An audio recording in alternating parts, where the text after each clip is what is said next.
Hey guys, I apologize that I'm not using my real voice but rather I'm using text to speech because I'm sick and I sound like shit. Anyways, let's get started. What your car says about you. This can go into your dream car, your real car, or your favorite car out of a bunch. But let's take it out on the motherfuckers that drive these cars regardless. Each driver has their own personality based on the car they own. Okay, to time pull our finger out of the dog shit of high mean time to get started. First up we have Lamborghini drivers. I'm gonna be brutally honest. Lamborghini drivers can be the most basic rich car owners on the planet. I mean, Lamborghini Aventadors and Huracans are the classic rich person dream car. These people simply don't know shit about their car, but they just have money they want to blow. Don't get me wrong. These are sweet cars. In fact, they were my dream car when I was a kid. But if I had a favorite, it would be the Aventador SVJ. These cars have to be one of the most badass cars Lamborghini has ever made, and easily the best sounding cars with a V12 on the whole goddamn planet. Aventador SVJ drivers is simply a different ball game because they have their wrong personality other than these basic bitches driving Huracans. SVJ owners know how to handle their car and drive it.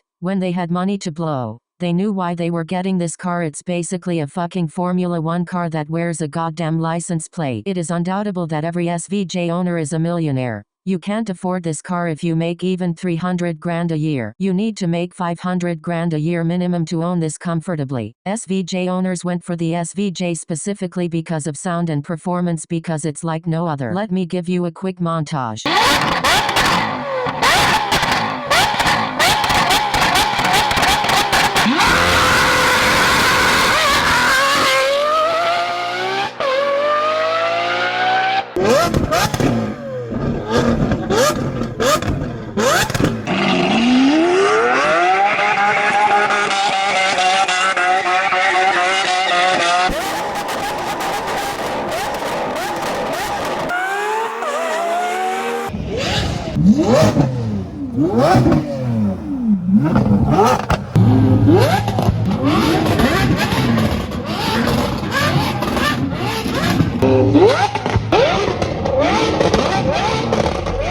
Aventadors screaming as they go off into the distance is one of the best sounds ever, which is exactly what they go for, and I don't blame them. So if you're a Lamborghini owner and you don't own an SVJ, you're pretty damn basic. Next up, BMW owners. From dusk to dawn they say. Today I'm saying from great to shit. Most BMW drivers can be the most unsafe drivers on the road. Most M3 fucktards think they are above the law just because they own a BMW. Most of these drivers could be assholes as well. The chances are 90% that if you go up and ask how they got an $80,000 sports car, they will just say, LOL you don't, and then speed off and hit a curb. Let's get back to their driving. Other than Mustangs, BMW drivers could be the shittiest drivers on the planet. I don't give a flying fuck that you know how to drift in a Walmart parking lot. I don't trust that your car isn't gonna fucking swerve off the road because you're trying to weave through cars at 130 miles an hour. Cause let's be honest, you're a BMW driver. You do BMW things. Learn how to drive normally before you own one of these. You absolute dumbass. Also, BMW drivers absolutely ride their own car.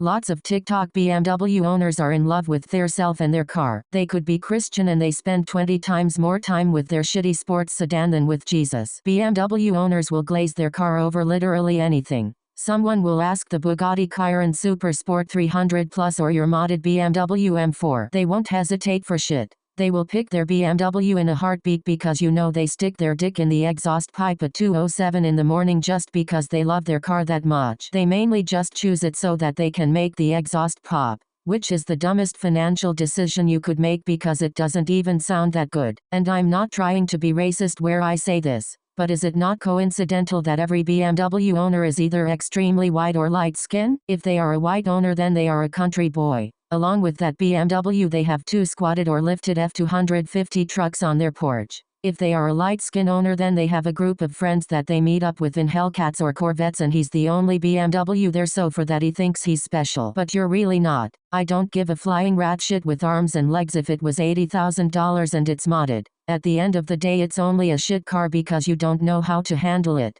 It's sad because these cars are actually good, but everyone driving them is simply making them look like shit. Right along with their meat riders. There's too many of them. These BMW glazers make this car overrated. Even though its performance is solid, BMW drivers need a new license because they took that license then forgot everything and immediately got to learn how to drift in a public parking lot. As much as I love shitting on BMW kids, I wish BMW drivers weren't so shit at driving them because they are actually good cars. Thanks to you BMW shit drivers that make these cars look like fuck cheeks. You absolute cunt. Okay, maybe that was a bit harsh, but still. Let's not even get started on the 16-year-old BMW drivers. Oh my fucking God, if 25-year-olds are shit at driving this car, imagine 16-year-olds. Because unfortunately for us they exist. They are Mustang drivers' second cousin. It's pissing me off so much. I'm done talking about it. Let's move on to the next one.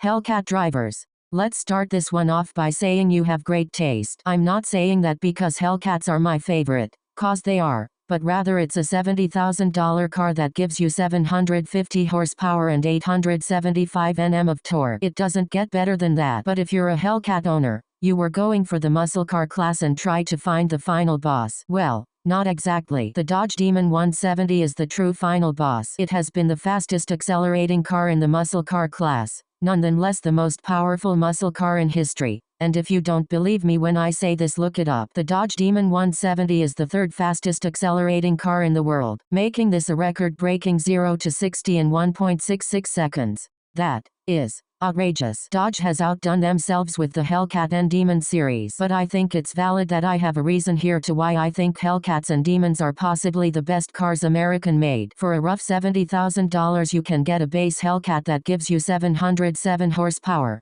$90,000 for a Hellcat Red Eye that gives you 808 horsepower, a wide body of any type that gives you more grip and handling, and finally a jailbreak for about $100,000. And then you move on to the Demon series where only challengers are in the picture. Dodge Demons and Demon 170s are the eye of the tiger in muscle car history, and I must say for what you get they are pretty cheap. Dodge Demons are $120,000, and Demon 170s are $170,000 to $200,000. I have a few more to say about this, then we'll get to what it says about you. Demons have the strongest V8 ever put in a car. They have a 6.5-liter V8 with a 2.7-liter supercharger. So strong, it gives the power of a V12. This means a Lamborghini Aventador is a match for it, which is absolutely outrageous looking at the fact that the Demon 170 is a $100,000 American muscle car and the Aventador is a $600,000 Italian race car. When I say this I mean it. No money will get you any better car than $150,000 for the third fastest accelerating car in the world. Being an American muscle car with a V8 somehow, nothing gets better than that. There's no reason to hate it. Moving on to what Hellcat owners and Demon owners are like. I mean like, if you're a Hellcat owner you most likely went for the Charger. If you went for the Challenger, then you couldn't get the Demon because you had financial issues. When you got the Hellcat, your favorite thing about the car is the whining because it sounds like a cat trying to escape from hell. You're most likely under 22 if you own it, and you probably got the Red Eye. But this doesn't mean that all Hellcat drivers are good. Some can be as shitty as BMW drivers. There's no in between. You're either great at driving it or you're shit at driving it. You can either read the car like a book, or you just don't know what at all and probably should not own it or drive it in the first place. Some of these Hellcat drivers can be the dumbest motherfuckers known to man. If they're trying to do a fishtail around the corner they forget what counter steering is and fly into a curb. It's like they forgot the car has momentum. Is it just me or is it painful to watch any good car product get wasted because some dumbass doesn't know how to control it? Look at this Challenger Hellcat Red Eye leave a car meet and then spin out. Because when he was executing a fishtail, the part where he got to correcting the wheel counter steering he was still pedal to the metal and flew the other way.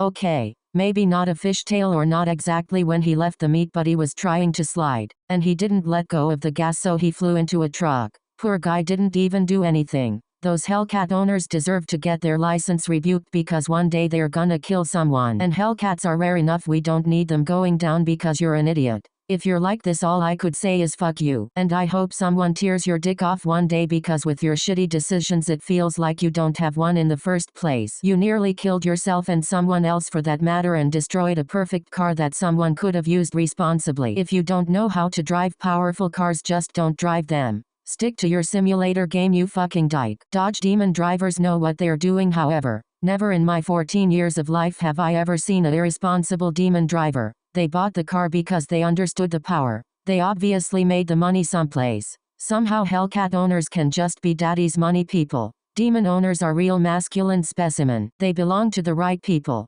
But it feels like the cheaper the cars get, the more irresponsible they are. Which brings us to our next one. But my conclusion about this category is 20% of Hellcat owners are under the influence of BMW bullshit logic. However, Dodge Demon owners know what they're doing all the time. And I love them for that. The steering wheel is in the right hands. Mustang drivers. Where do I begin? Mustang owners are easily the shittiest drivers on this entire list. Even more than BMW owners' musty asses. The stereotypes that these drivers receive are deserved. I don't care if it's one of you or all of you. Every Mustang driver is most likely a shithead that doesn't care about anyone else's life and drives like a dick. All of you think you know how to handle your car, but chances are you're a shitty Mustang driver. And miraculously, I have a friend that is a good Mustang driver. Because he doesn't abuse it, he just drives it like a normal car. He says it's not that bad to drive Mustangs with traction control on. So either all of them are penguin piss at driving, or they just have traction control off all the time. I agree, at 14 years old I haven't even drove yet. I mean seriously, these Mustang drivers have to be the stupidest people with driver's license on the planet. These Mustang people piss me the fuck off because they will guarantee you they know how to handle their car and 5 seconds later they crash into the side of a wall. There's a reason Mustang drivers are so stereotyped. Watch what this Mustang does. I mean, come on. Seriously, how do you fuck that up so bad? You had so much time to correct yourself. These Mustang people piss me off, and there's too many of them. These cars are shitty in general, and they are still in the wrong hands. For what the price is, they don't give you that much. And Mustang drivers have the dumbest logic ever. They think a Ford Mustang GT500 would smoke a Dodge Demon, and if you actually think that, please leave the video, because I'm not even gonna try argue with you. You know what they say. You can't fix stupid. And lots of Mustang drivers fuck up more of their reputation with loud exhaust pipes. Some Mustangs could be so loud it feels like your ears got torn off by a weed whacker. Do not straight pipe your Mustang, because there is a point where there is a too loud. I know you don't think there is, because you got dropped on your head when you were a baby, obviously because you bought a Mustang in the first place. But I'm telling you, you ruin excitement. Even though these cars are shitty in general and can't even smoke a Camaro SS. The drivers are mustier. They are the type of people to think global warming is fake.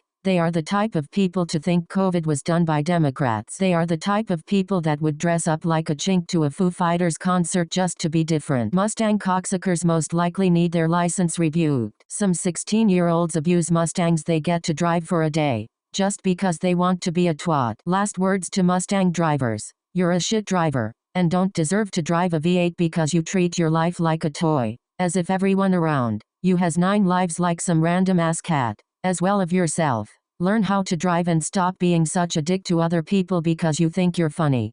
Well, that's it for the video. That doesn't mean there won't be a part 2 if you enjoyed. Please let me know if you enjoyed so I can make y'all another one. I really hope you did enjoy, because I think this might be a good series. I'm sorry if I offended anyone in this video. This is all for entertainment purposes. I'm just waiting for the hate comments to show up because they didn't make it to the end. Someone meet riding their car got one call out, then dipped on the video saying he's such a bitch. I hope you did make it to the end. Thank you guys for watching, and I will see you guys in the next one.